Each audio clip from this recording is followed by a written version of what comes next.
Hi. Each individual letter of the word accommodation is written in a piece of paper, and all 13 pieces of papers are placed in a jar.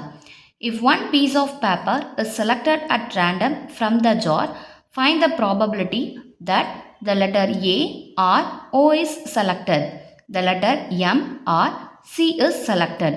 So இங்கே என்ன கொடுத்துருக்காங்கன்னா accommodation அப்படின்ற ஒரு வேர்டை வந்து தனித்தனியாக பீஸாக எழுதுகிறாங்க. ஒவ்வொரு லெட்டரும் ஒவ்வொரு பேப்பரில் எழுதுகிறாங்க. ஸோ டோட்டலாக இதில் நமக்கு எத்தனை லெட்டர்ஸ் இருக்குதுன்னு பார்த்தீங்கன்னா 13 லெட்டர். ஸோ இதில் இருந்து ஏ அப்படி இல்லைன்னா ஓ கிடைக்கிறதுக்கான சான்சஸ் கேட்குறாங்க. அதேமாதிரி எம் அப்படி இல்லைன்னா சி அப்படின்ற லெட்டர்ஸ் கிடைக்கிறதுக்கான சான்சஸ் கேட்குறாங்க. So first we have to write the sample space. இந்த அக்கமடேஷனில் இருந்து தான் நம்ம ஏஓஎம்சி இந்த மாதிரியான லெட்டரை பிக் பண்ண போகிறோம். ஸோ அப்போ இந்த அக்கமடேஷன் அப்படின்றது தான் நம்மளுடைய சாம்பிள் ஸ்பேஸ். அப்போ கேபிட்டல் எஸ்ன்னு ரெப்ரசன்ட் பண்ணுவோம் சாம்பிள் ஸ்பேஸாக. ஒவ்வொரு வார்த்தையும் கம்மா போட்டு எழுதிக்கோங்க, ஒவ்வொரு லெட்டரையும் கம்மா போட்டு எழுதிக்கோங்க. ஸோ டோட்டலாக we have 13. So first subdivision என்ன கேட்டிருக்காங்க, the letter A R O is selected. So இப்போ ஏ எத்தனை டைம் வருது, ஓ எத்தனை டைம் வருதுன்னு தனித்தனியாக நம்ம ஃபைண்ட் அவுட் பண்ணலாம். ஸோ இப்போ பார்த்தீங்கன்னா இதில் ஏ நமக்கு 1 2 ரெண்டு டைம் தான் இருக்குது. ஸோ அப்போ என் ஆஃப் ஏ அப்படின்னு நான் எடுத்துக்கிறேன். So equal to 2. இம்மீடியட்டாக ப்ராபபிலிட்டி ஃபைண்ட் பண்ணிடலாம். ஸோ இப்போ P of A equal to N of A by N of S which is equal to 2/13 அப்படின்னு இருக்கும். அடுத்துக்கு இதுக்கு நான் ஈவெண்ட் பார்த்தீங்கன்னா பி அப்படின்னு எடுத்துக்க போகிறேன். ஸோ அப்போ பார்த்தீங்கன்னா என் ஆஃப் பி ஓ எத்தனை டைம் வருது, இது வந்து ஏக்கான ப்ராபபிலிட்டி, ஏ இஸ் செலக்டட் இதுக்கான ப்ராபபிலிட்டி. அடுத்து பி அப்படின்றது பார்த்திங்கன்னா ஓக்கான ப்ராபபிலிட்டி, ஓ எத்தனை டைம் வருதுன்னு பார்த்தீங்கன்னா 1 2 3. அப்போ டோட்டலாக 3 அப்படின்னு எழுதிக்கலாம். இது பார்த்திங்கன்னா ஓ இஸ் செலக்டட் அதுக்கான ப்ராபபிலிட்டி. இது நான் ப்ராக்கெட்டில் எழுதுறது புரியணுன்றதுக்காக எழுதுகிறேன்.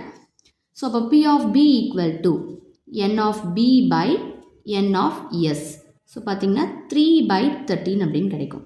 நமக்கு கொஸ்டினில் பார்த்திங்கன்னா ஆர் அப்படின்னு சொல்லியிருக்காங்க. ஆர் அப்படின்னாவே யூனியன் அப்படின்னு அர்த்தம். ஸோ இப்போ யூனியன் அப்படின்னா அடிஷன் தியரம் அப்ளை பண்ணுவோம். அடிஷன் தியரமோட ஃபார்முலா உங்களுக்கு பார்த்திங்கன்னா P of A union B equal to P of A plus P of B minus P of A intersection B அப்படின்னு கிடைக்கும். இங்கேனா 2 ஈவெண்ட் இருக்குது. ஸோ இது பார்த்திங்கன்னா இன்டர்செக்ஷன் இந்த இடத்துல வராது, பிகாஸ் இந்த ஏ வேறு பி இந்த ஓ அப்படின்றது வேறு. ஸோ இது வந்து மியூச்சுவலி எக்ஸ்க்ளூசிவ் அப்படின்னு சொல்லுவோம். ஸோ இந்த இடத்துல பார்த்திங்கன்னா உங்களுக்கு ஏன்ற லெட்டர் வேறு ஓன்ற லெட்டர் வேறு அப்படின்னால அங்கே காமன் லெட்டர்ஸ் எதுவுமே இருக்காது. ஸோ அப்போ உங்களுக்கு இன்டர்செக்ஷன் பார்ட் உங்களுக்கு 0வாக இருக்கும். ஸோ டேரெக்டாக P of A union B equal to P of A plus P of B. So P of A நம்ம எவ்வளோ ஃபைன் பண்ணோம்னா 2/13, பி ஆஃப் பி பார்த்திங்கன்னா 3/13 ஃபைன் பண்ணோம். ஸோ இப்போ 2/13 ப்ளஸ் 3/13. ஸோ இப்போ P of A union B equal to 5/13 அப்படின்னு நமக்கு கிடைக்கும். ஸோ இது ஏன் மியூச்சுவல் எக்ஸ்க்ளூசிவ் அப்படின்னு பார்த்தீங்கன்னா இந்த ஏவும் வேறு ஓ அப்படின்ற லெட்டர் வேறு, ரெண்டுத்துக்குமே காமன் எலிமெண்ட்ஸ் இல்லை, அதனால தான் நமக்கு இந்த இடத்துல இன்டர்செக்ஷன் வராது.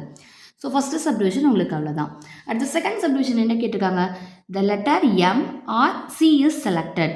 ஸோ இப்போ எம்ன்றதுக்கு மட்டும் நான் ஃபஸ்ட்டு தனியாக ஃபைன் பண்ணுறேன். இதுக்கு வந்து எத்தனை எம் அப்படி இருக்குதுன்னு நம்ம எடுத்துக்கலாம். ஸோ என் ஆஃப் இதுக்கு சி அப்படின்னு எடுத்துக்க போகிறேன். ஸோ இதில் பார்த்திங்கன்னா இந்த லெட்டர்ஸ் இந்த வேர்டில் எத்தனை டைம் எம் இருக்குது, 1 2 2 டைம் இருக்குது. அப்போ n of C equal to 2.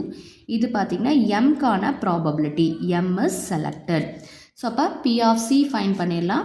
N of C by N of S இங்கே 2/13 அப்படின்னு கிடைக்கும். அடுத்து சிக்கான ப்ராபபிலிட்டி, இதுக்கு நான் வந்து டி அப்படின்னு பேர் கொடுத்துக்கிறேன்.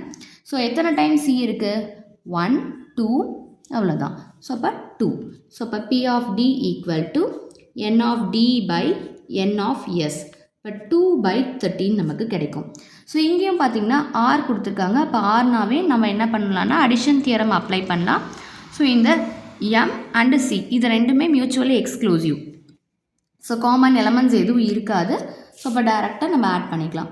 So P of C union D equal to P of C plus P of D.